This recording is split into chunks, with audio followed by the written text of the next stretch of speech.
Hi guys, today we're presenting our 17th travel vlog, our trip to the Italian Riviera, a picture-perfect blend of vibrant seaside towns, sun-drenched beaches, and classic Mediterranean charm. Tucked away between the Ligurian Sea and the dramatic cliffs of northwest Italy, this splendid region attracts around 4 million tourists each year, spanning from the humble town of Ventimiglia all the way across to the port city of La Spezia.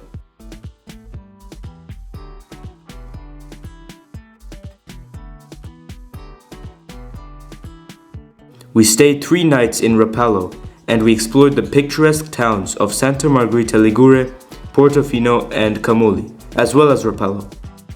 This will be a 2-episode series, and in this part we'll cover the first 2 days of our trip. The route from Geneva was mostly the same as to Savona for our cruise trip, which we've already covered on the channel.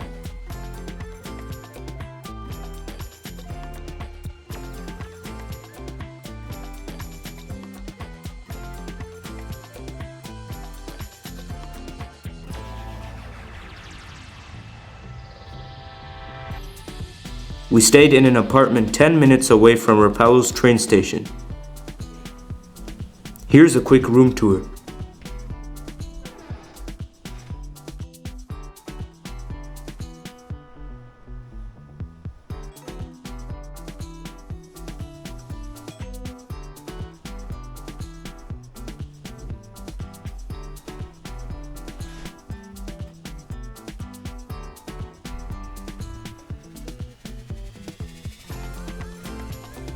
It was very clean and aesthetically pleasing.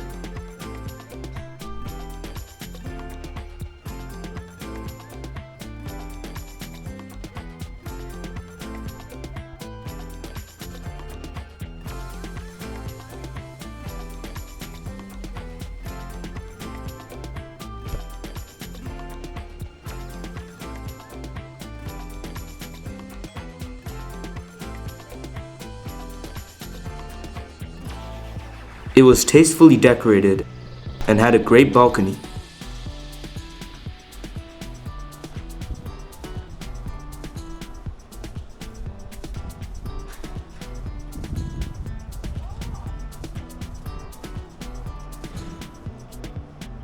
After checking out our rooms, we went down and began walking towards the town square.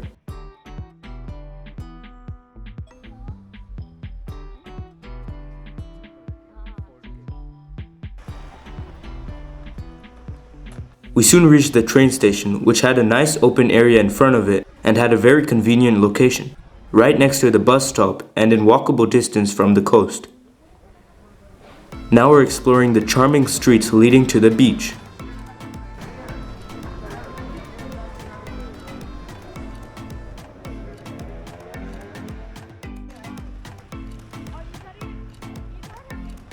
This is the historic center of Rapallo. It's quite lively and full of decorations, but we preferred spending our evening alongside the sea.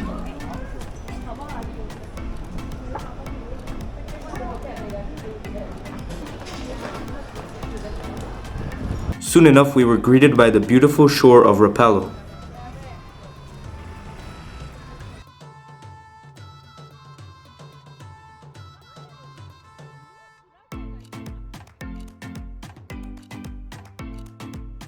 My sister and I were having a blast at the Pebble Beach.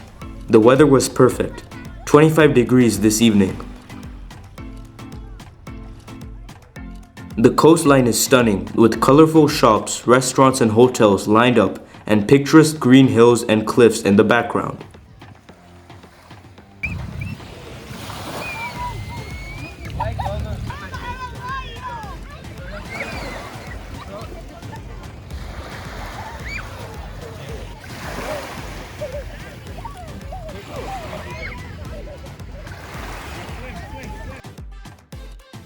Afterwards, we strolled along the splendid promenade, enjoying the classic Mediterranean climate.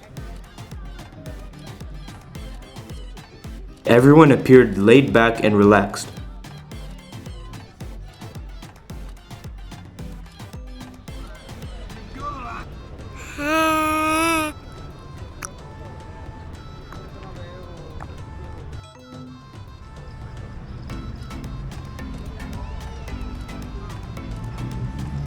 Rapallo is famous for the 1920 peace treaties after the First World War. We then stopped for food. Dinner was a grilled seafood platter and pizza at one of the many restaurants at the coast. We resumed our walk until the magnificent 16th century Castello di Rapallo came into view. Built as a defensive fortress to protect the town, it's essentially the symbol of Rapallo, which you cannot miss. The castle almost looked surreal, framed by the warm hues of the sunset.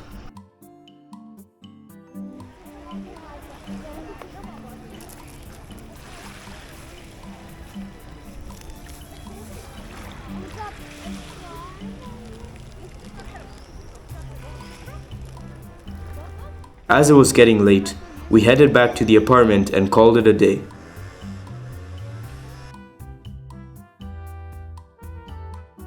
The plan for the day was to visit the nearby town of Santa Margherita Ligure, then explore the famous Portofino. Alright guys, so we just left our apartment. Now we're heading over to the train station, from where we'll go to Santa Margherita Ligure. The bus stop is right in front of the train station. We decided to take a bus, as the timing was matching well. But trains are more frequent and practical, as they avoid most of the traffic and are quicker. Either way, both are definitely better than traveling by car.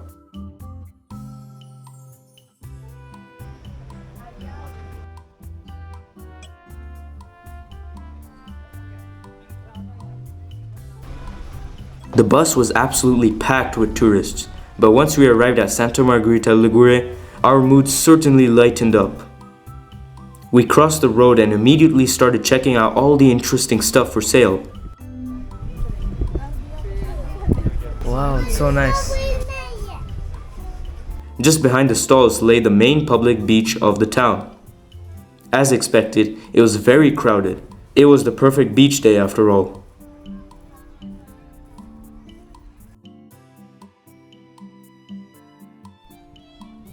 The beach offers a classic laid-back coastal experience, emblematic of the Ligurian coast. The view was picture perfect. Being an elegant, refined resort town, Santa Margherita Ligure is definitely more upscale than Rapallo.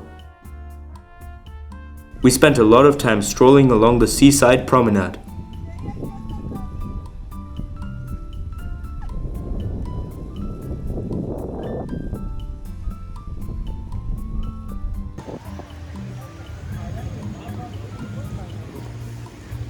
This white marble statue, dedicated to Christopher Columbus, is worth stopping for on your coastal walk.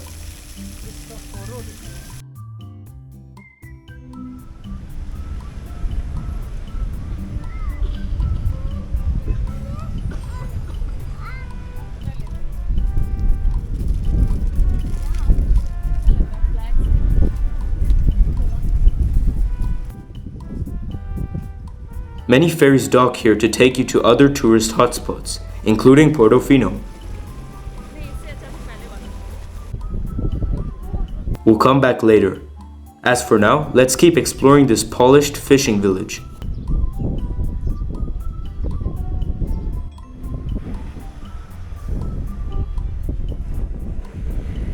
Santa Margherita Ligure was originally two cities, but then they merged as one during the Napoleonic era. So yeah, fun fact.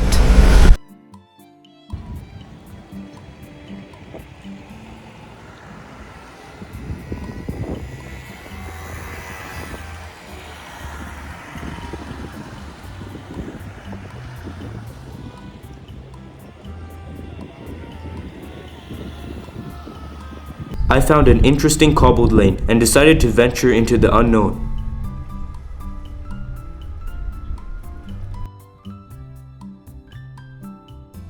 This place is so beautiful. I really love exploring the narrow streets. It's just so enchanting. It's amazing. And after this, we'll head over to Portofino, which is another popular coastal town in the region of Liguria. The lane actually leads up to the great Villa Durazzo, a villa and garden complex built by the noble Durazzo family in the 17th century. Oh wow. Wow. I think I'll go back down now. So yeah, it's 24 degrees Celsius right now, so perfect temperature. Especially when there's a bit of, when it's a bit cloudy, because the sun is not blazing straight at you. We also saw some cruises similar to the one we went on. It's nearly lunchtime now, so I think we'll search for some food.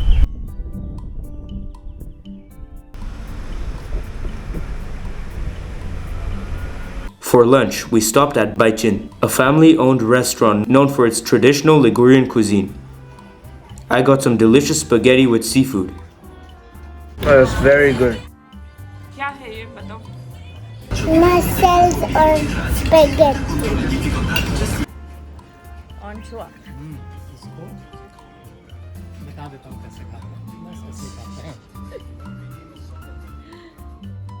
Yummy. Afterwards, we went more inwards into the town area. You could still feel that same seaside vibe in the air, with pastel-colored buildings and narrow lanes everywhere.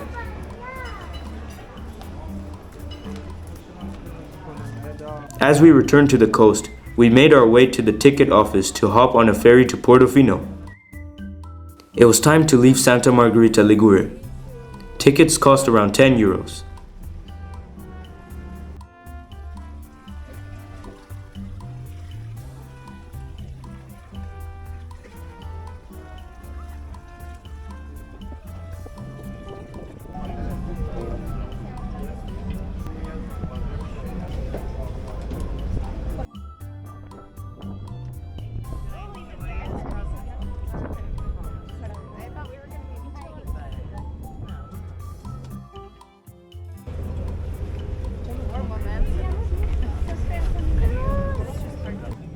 The pleasant breeze of the Mediterranean felt so refreshing. Located on a peninsula, Portofino can be reached from Santa Margherita Ligure in 3 ways: ferry, the most scenic option; bus, the most affordable; and foot. It's a beautiful 5-kilometer coastal walk. Portofino has no train station.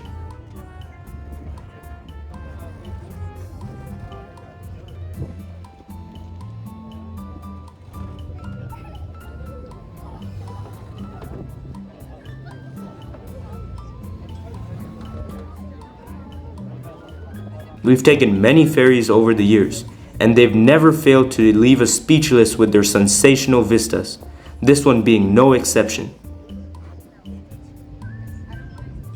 As Portofino came into view, everyone's phones and cameras followed, eager to capture the moment. The beauty of the town is of its own class, a notch higher than Santa Margherita Ligure. This instant was truly unforgettable, with charismatic buildings and sailboats all around us.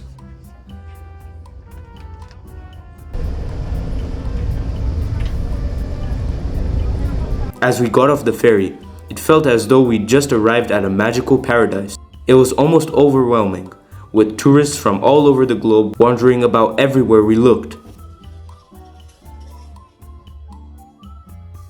Some would call it over-tourism, but I'd just say it's the sign of Portofino's timeless charm. We walked over to the northern side of the port.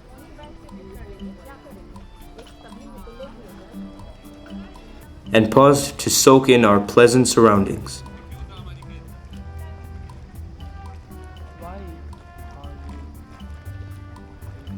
Before heading back to the lively town square. The name Portofino comes from the Latin name Portus Delphini, meaning port of dolphins, as the region was full of them. Even today, it's not uncommon to spot dolphins in the Ligurian Sea. Afterwards, we made our way up this narrow lane which leads us to the castle, the lighthouse, and the church. I also got myself a pricey ice cream on the way. There are many fantastic viewpoints on the way, reminding us of the beauty of the Italian Riviera. Once a discreet fishing village, this place started gaining fame in the mid-20th century, when high-profile celebrities turned it into an iconic holiday retreat. Stars such as Elizabeth Taylor and George Clooney are past visitors of Portofino. we first spotted the Chiesa di San Giorgio, from where we could see yet another stunning panoramic view.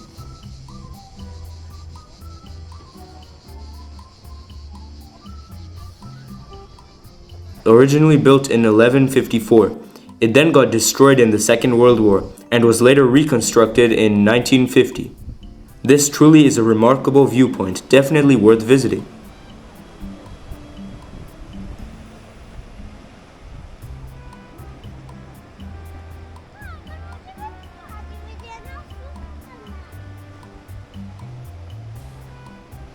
I also had some fun with my camera.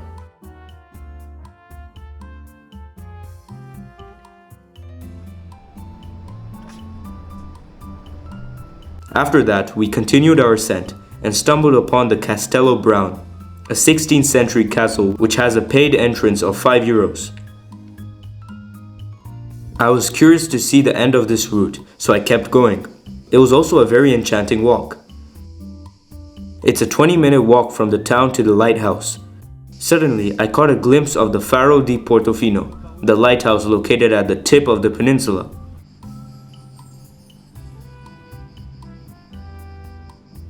Access to it seemed to be limited, so I walked till the bar, which was where the path ended.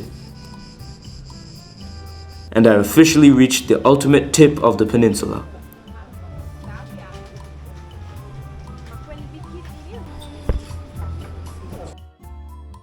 It was then time to head back down.